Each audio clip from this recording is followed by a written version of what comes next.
These are the circular saws. I have two of the Makita cordless circular saws, and they take the 6.5-inch blade. I have one Milwaukee power corded circular saw, and it takes the 7.5-inch blade.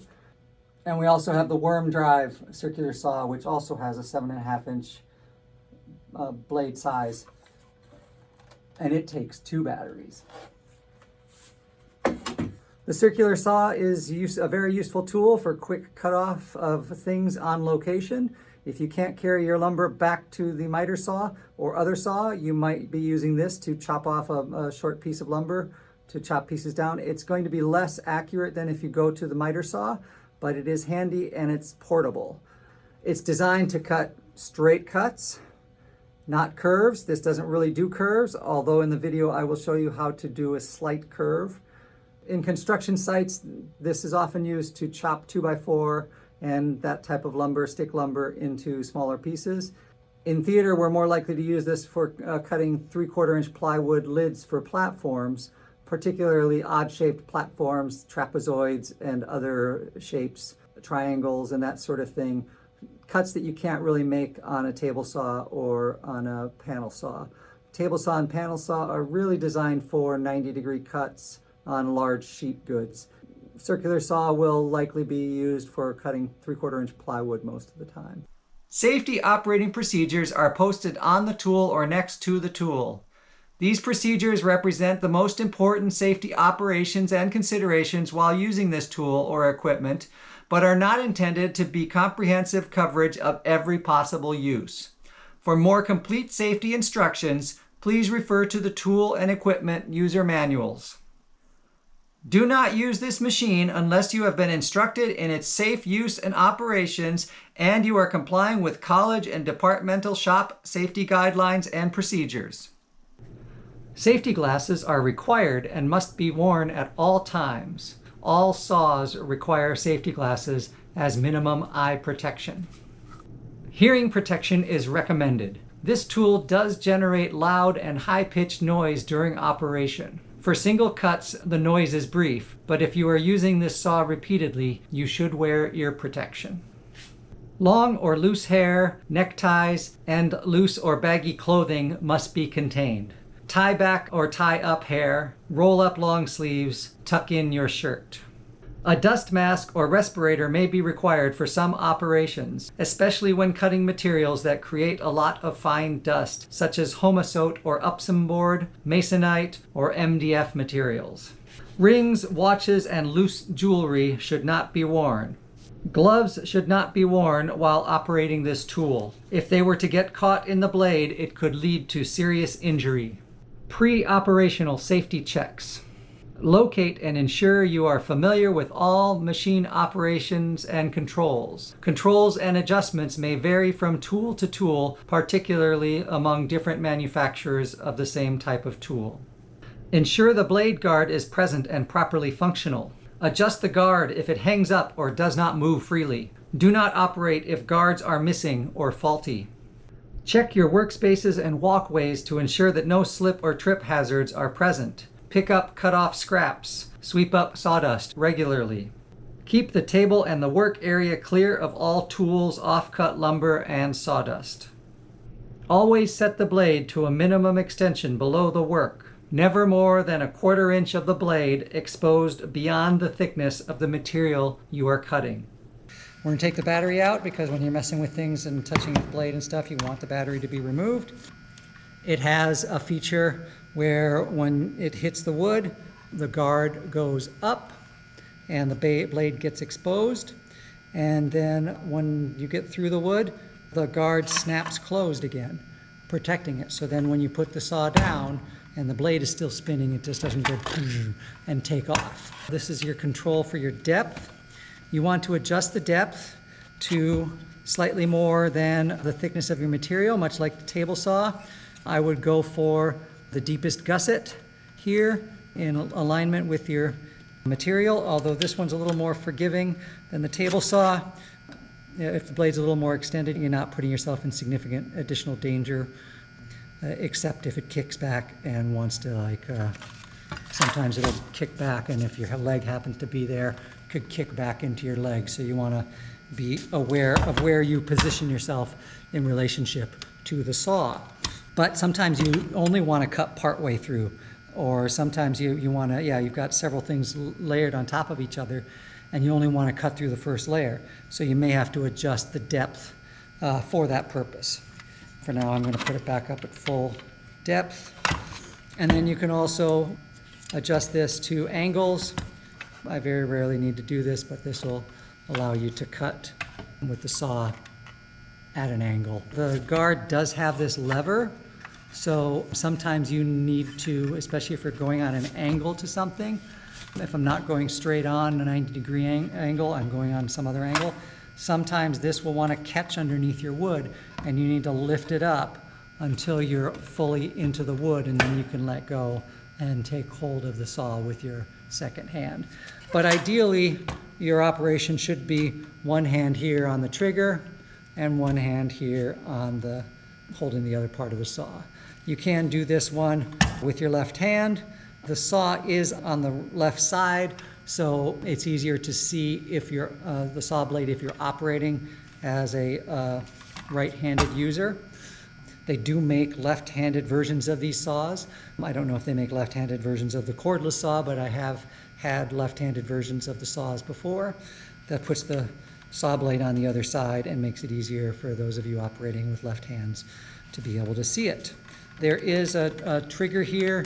The trigger will not trigger until you push the safety down. And the safety can be operated with your thumb, and it can be operated with your left or right-handed. So I pull that, and now I can pull the trigger.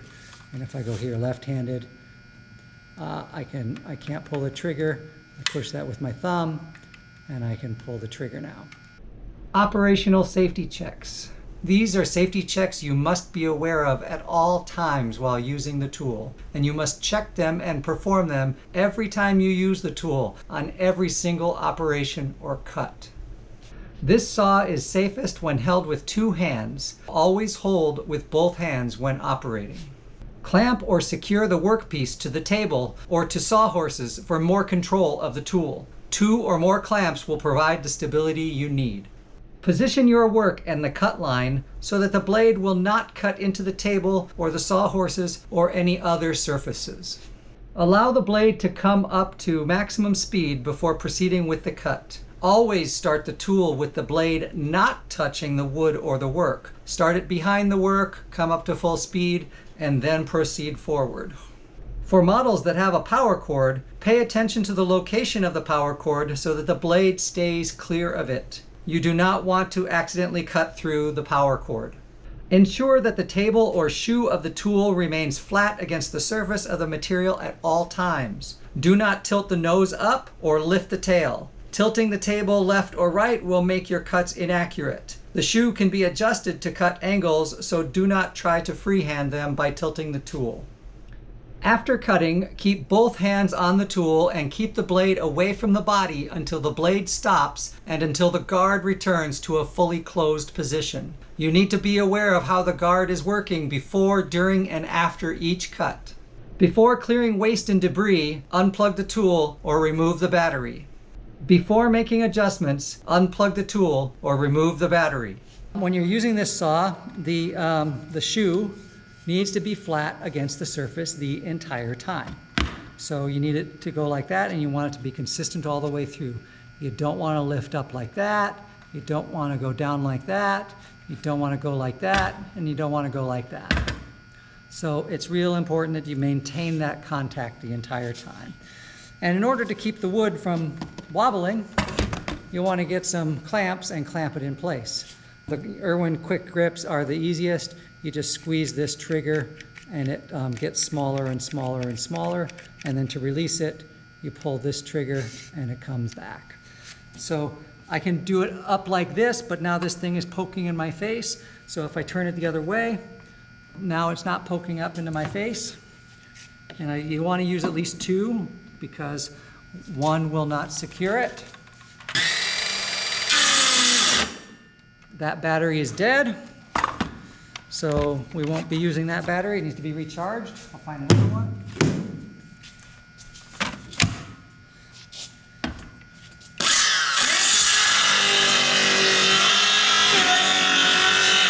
if I have to, I can adjust the guard myself. And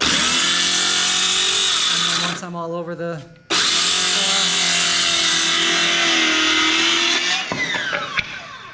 circular saw is designed to cut straight cuts, not curves. You can cut a slight curve with it, but not a very tight curve. And with the cordless saws, you're just going to be killing batteries and draining batteries trying to do it. I'm just going to kind of freehand one.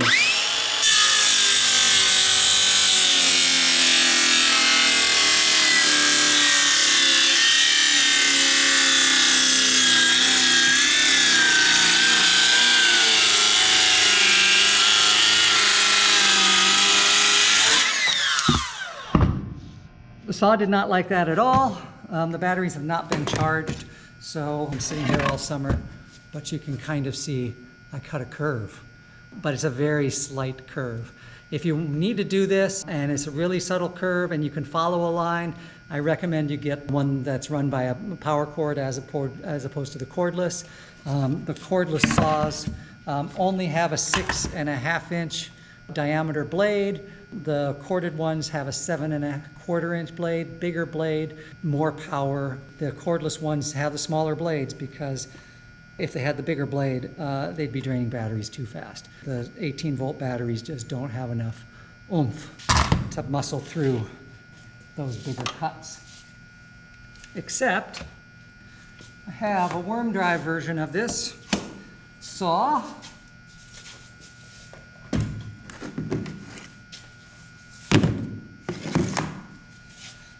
That takes 2 batteries. Woohoo! Again, I don't know how much charge is in these batteries. They've been sitting here all summer. So we will find out. And I believe this is a bigger blade. I believe this is the 7.25 inch blade, your standard circular saw blade. It's got the same features here where you can adjust the depth. We've got a little bit more range of depth. Worm drive means that I'm pushing from behind. Oh, look, I've got battery level charges. This one's on 1 battery level, that one's on 2. So it's not going to last very long, but we'll see what happens. And I've got the same thing here to change the angle of the shoe. This is a lock for when you're changing the blade. You push that in and the blade locks. So here we go. It's got a safety, just like the other ones. You can use either thumb. You got to push the safety over.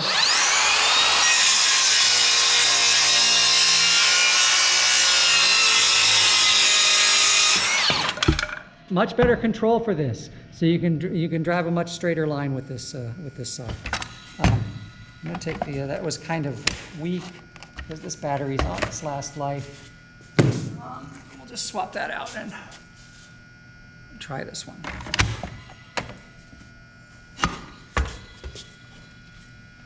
Tighten down the clamps. The wood was shifting.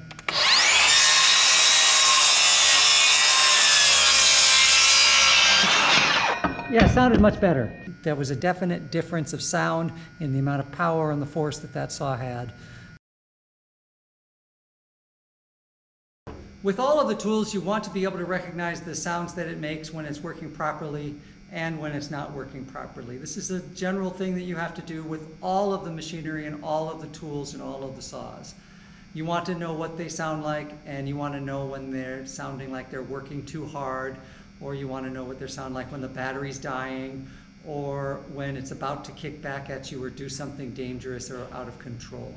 So you need to learn what the sounds are when something's working right, and the slight variations when it's starting to not work right. And this is across the board for all of the power tools. You just need to learn those tools and those sounds and become familiar with them. Some of the shifts in the sound are very subtle, like the sound between the cordless drill, the impact driver's ratcheting sound, and the stripping head sound. So some of them are very subtle. It is a learned thing, and you all can learn the variations in the way these things sound. You just have to pay attention to them and give it some time to experience what they sound like when they're working right, and then pay attention to when it starts to sound different. And when it starts to sound different, pay extra attention, because maybe something dangerous might be happening, or something might be wanting to kick back or throw back at you.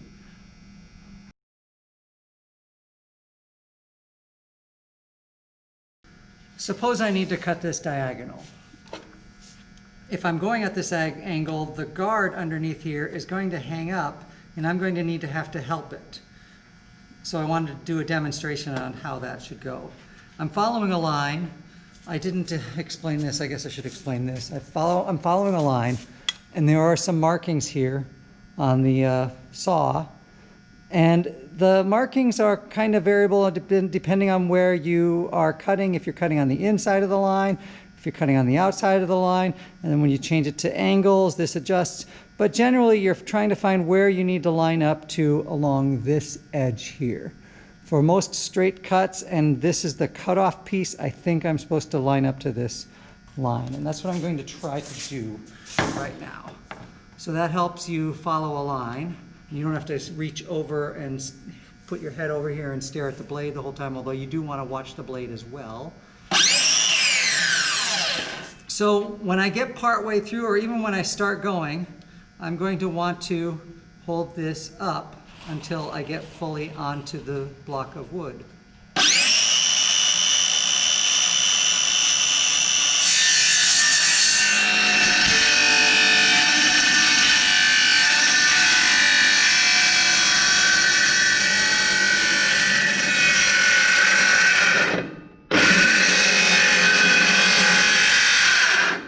Now my saw is fully over the wood. I can let go of this, and I can grab with the other hand the other part of the tool, which is the best way and the safest way to be using this.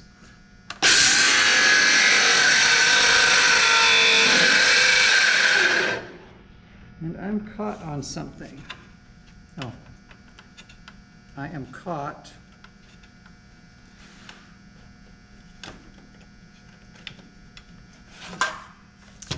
This saw is caught on there. That was below the surface. I don't know how that got there. This is not a happy saw.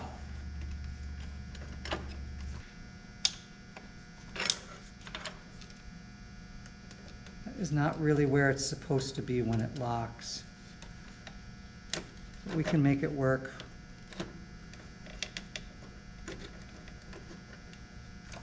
Because we still have plenty of blade for our cutting task. And I'll look at that afterwards.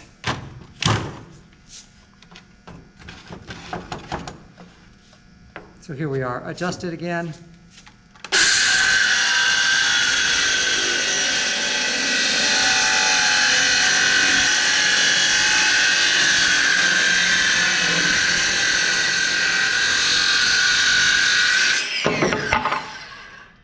So I took my hand off of the tool to hold the wood because I didn't clamp the wood down. We want to clamp the wood down.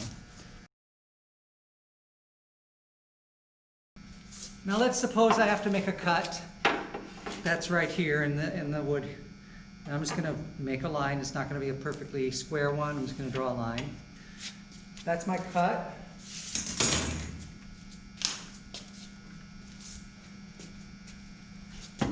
So if I go ahead and cut here, what's going to happen is as I'm cutting through, the two pieces of wood are going to collapse in on themselves, bind on the blade, and throw the tool back at me, kick it back at me.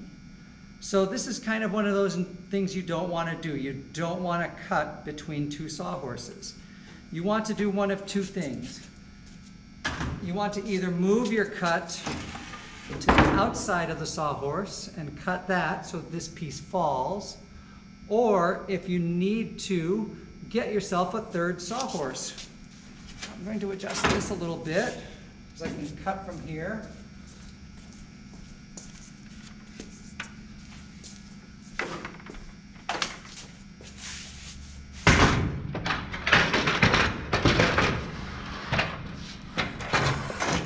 I'm going to slide that under there.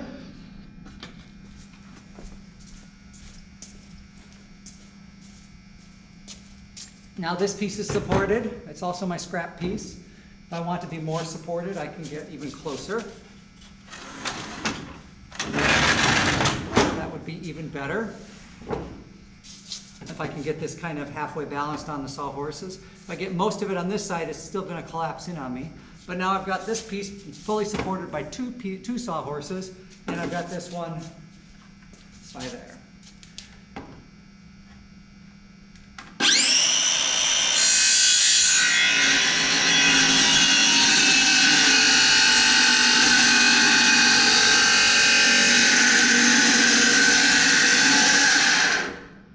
I didn't clamp my wood. I'm going to clamp my wood to the sawhorses so it can't move, so that I can use two hands on the tool, which is the preferred method.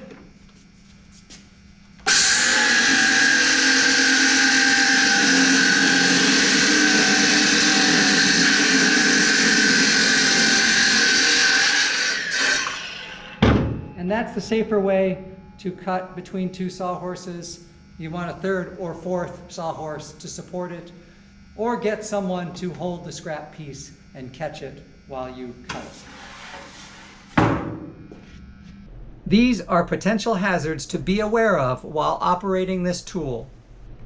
This tool is one of the more likely to kick back, causing you to lose control of the tool. Kickback usually occurs when the blade binds in the wood, which can happen if you are trying to overcorrect too quickly if your tool is coming off of the line. Kickback can also occur when cutting through knotty wood or foreign objects. Always having two hands on the tool will give you greatest control of the tool. Also, position yourself so that if the tool does kick back, it will not kick back into your body, such as into your leg or your thigh. This is a cutting tool, so it will be expelling flying chips and sawdust. Chips and sawdust can be propelled at high speeds and cause injury to exposed skin. Always wear protective clothing and PPE. When this tool is in operation, the blade is exposed, presenting a potential point of contact for injury. Always be aware of where the blade is and keep yourself and others away from the blade. Flying chips and sawdust could cause eye injuries. Always wear safety glasses while using this tool. Noise levels can rise above 100 decibels. Protect your ears by wearing hearing protection while using this tool. The blade can pinch if the cut is positioned between two sawhorses and not supported properly. Usually the scrap is positioned outside of the sawhorses so that it falls to the ground when cut. If your scrap piece is large, consider asking someone to help by catching the off-cut lumber. Do not use faulty equipment. If something is not working properly, or if you suspect something is wrong with the tool or machine, please report this to your instructor and/or to the A&L technical director. Never hold the workpiece in your hand or across your leg when sawing. Doing so becomes extremely dangerous. Clamp the workpiece to a table or to sawhorses. If your workpiece is small and you cannot clamp it while using this tool, then do not use this tool to make that cut. Avoid knots and warped wood. Knots are denser and harder to cut through. They can prematurely dull the blade, cause the tool to kick back, and can cause debris to be propelled at you. Never reach under the saw or the workpiece. Never overreach. If you have reached the end of your natural arm reach, don't risk losing your balance and losing control of the tool by overreaching. Stop the tool. Reposition yourself, the tool, and the workpiece so that you can continue with normal balance and arm reach. Do not cut logs, roots, or irregular materials or use for trimming trees or shrubs. Do not cut metals. Housekeeping. Turn off the machine and return all guards to fully closed positions.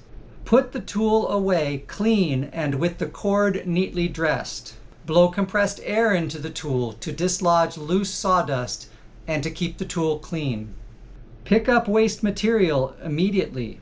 After each cut, pick up your scraps and off-cut lumber and place it in a trash receptacle.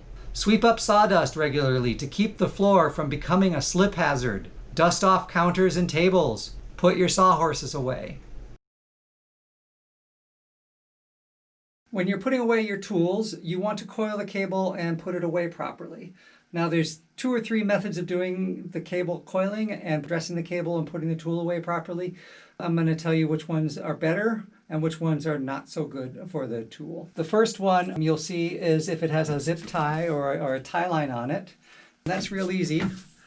It's just like coiling cable, which you're going to learn in electrics when you take the electrics class, the lighting class, and you just coil it up into a nice, small, tidy spool.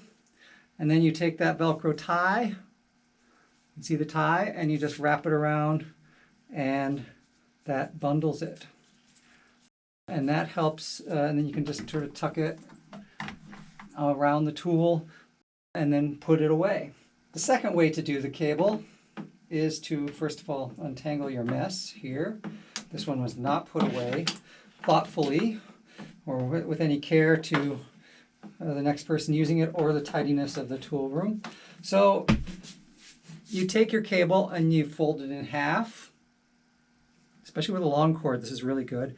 Then you fold it in half a second time.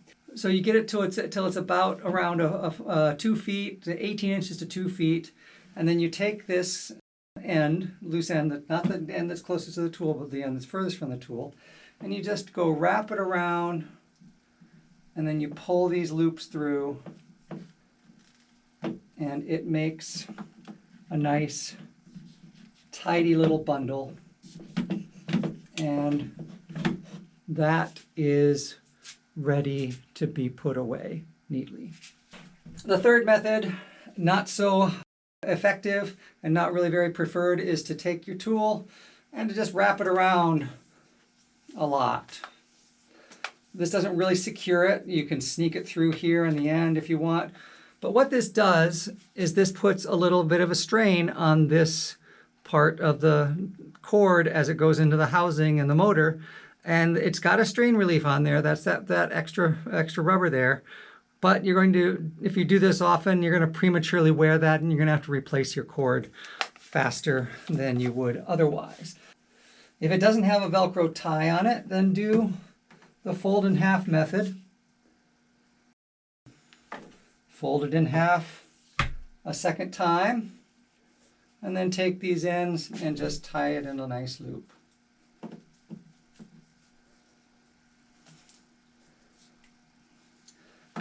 And that will keep all the cables tidy, that'll keep the tool room clean and organized, and everyone will be happy.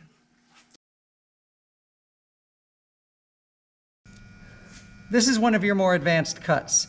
We're going to do plunge cuts today. It's one of your more advanced cuts. You can do this cut by drilling in some holes and putting your jigsaw in and following the line, but I've got a lot of straight lines here, and I want to use the advantage of the circular saw to cut my straightest lines possible, and then just do the last little bit of finish cleanup with the jigsaw. So I'm going to do what's called a plunge cut, and you need to have a lot of control over this. You need to line up your blade to right beside your line. I don't know where we can see this the most. I need to hold the guard up. I need to line the blade up. I need to not be too far in the corner. I'm going to cut past where I'm going. I need to keep this square on the surface. Don't go like this, don't go like that. And I need to go down slowly. This is an advanced technique.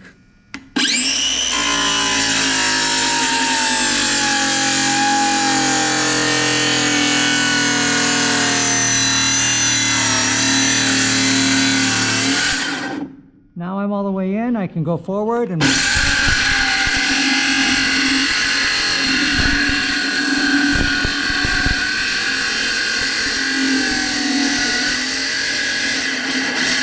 all the way to the corner there,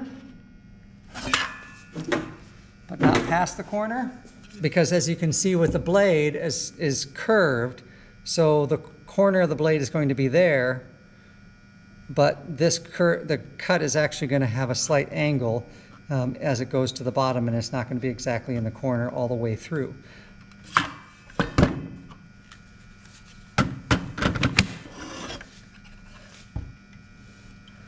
Same thing here.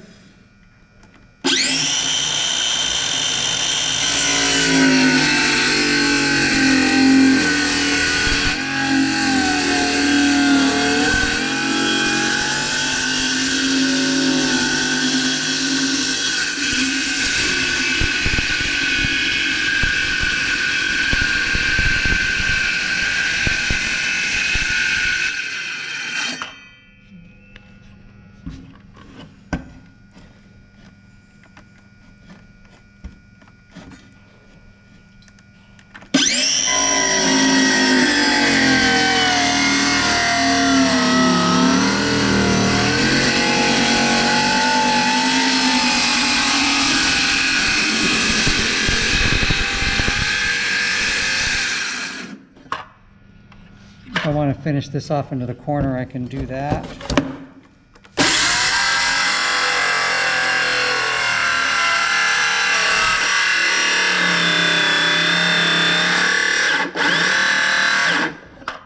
And then one more cut here.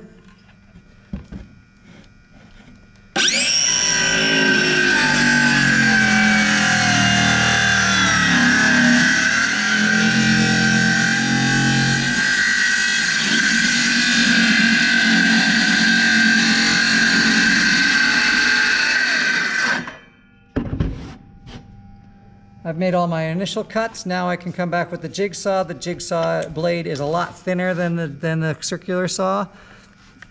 And I can just finish off all those corners.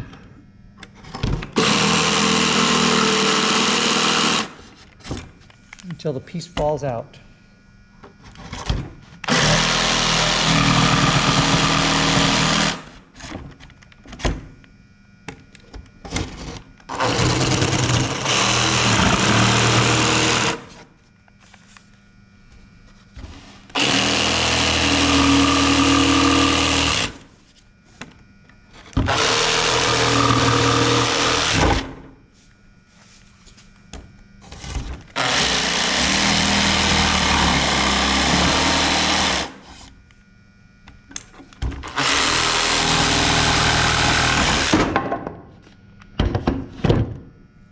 And that's what a plunge cut can do for you. Nice, clean, straight lines. You never would have gotten that straight with a jigsaw. There would have been a little bit of wave. You would have had to drill some holes and figure out how to cut in and from the holes and that sort of thing. It has to be a certain size, of course. It has to be the size bigger than the blade of the circular saw, but it's a very useful technique.